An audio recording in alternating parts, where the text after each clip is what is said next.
And welcome back to The Factor Uncensored. It's been a big weekend for the new Elvis movie. The film debuted in theaters Friday and dethroned Top Gun Maverick from the #1 spot. Now, that's a big deal. They beat Tom Cruise. The story has a lot to offer for Elvis fans, but it also gives a glimpse into the dark aspects of the entertainer's life, including his battles with drug addiction. Backstage OL's Dave Morales told me this film stays true to Elvis Presley's true story. The man himself is here, Dave Morales from Backstage OL. One of my favorites, Elvis. There's an Elvis movie out there. What do we know? Just for you, Isaiah. Hold on. I got to say it. Thank you. Thank you very much. Caught in the trap. There you go. All right. Brand new movie. It is Elvis. It's hitting theaters this weekend. It is a story. And Isaiah, I'll give you a quick review after we hear from Austin Butler. He's going to propel this actor into the stratosphere. Incredible job. Can you imagine the pressure of having to portray one of the most iconic figures of our time? It's so got much to of be this tough. story.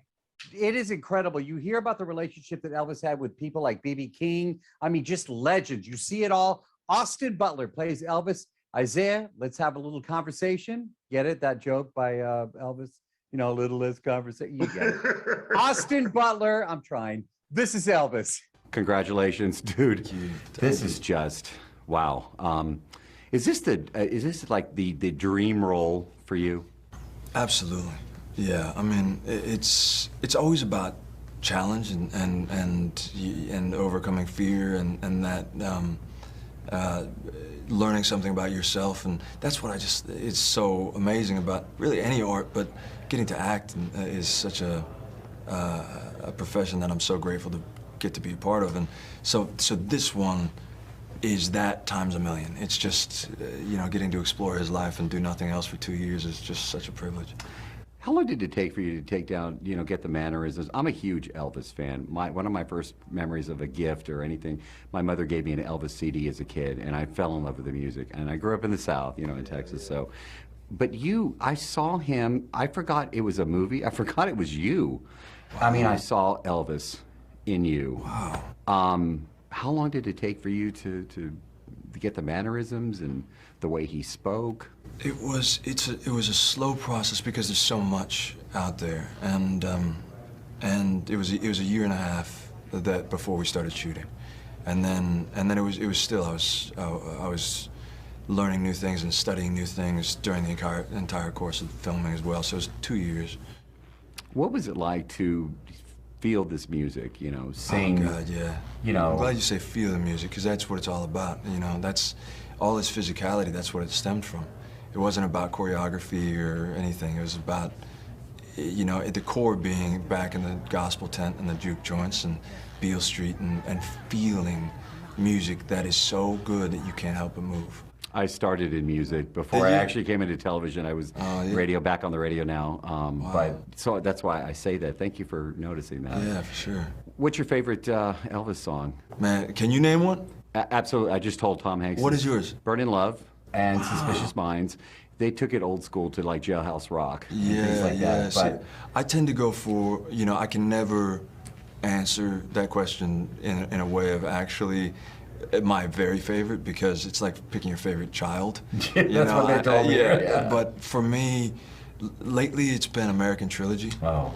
Because it's just so powerful, and it's just what the song's about, and you know, unity and the performance of that, the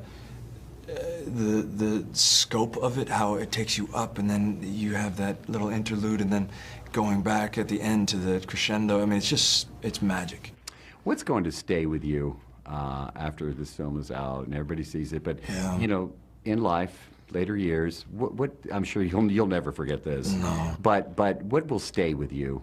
So many things. I really, you know, I was a very shy child, like the type of thing where I would be at a restaurant with my mom when I was 11 years old and whisper to her and she would order for me. Like I was, and then I started acting, and that helped me to sort of break out of my shell. And but this has been an incredible gift to me in the way that it's helped me redefine my relationship to fear and to anxiety and to the feeling of confidence in the midst of fear. And it's really, and knowing that he had stage fright, knowing that he was a shy kid, all those things really impacted me a lot.